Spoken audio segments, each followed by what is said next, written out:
Inkinga yokuqala eyenziwe inhliziyo mayike yaphoxeka, ivuleka isilonda, imbobo engasoze yava lowo muntu. Ingakho uma uzobona kukhona othi uyakuthanda obefisa ukuvala lesikhala esenziwe yilo odlulile engakhoni, ungabona ninezinkinga kangaka ingoba lo wasekuqaleni washiya isilonda engazivalanga nalo olandelayo sawuvule sakhe. Ungabona izinkinga sengathi zanda kakhulu uma ngabe uhleli nalo. Inkinga phela iqala la.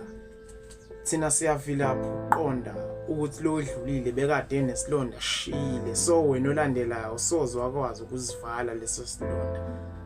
Ingakho uzobona izidumbu zabantu abamnyama zanda kangaka phansi, sithula nobuhlungu obungaphakathi ezinhlizweni zethu obungasoze baqede umuntu. Uyabona le iyothando sengathi besingayehla thina ngoba lolu lamanje akusasilona uthando ubolibuza kokhokho nokhokhokazi bona balazi. Ungixolele, uNkosilo.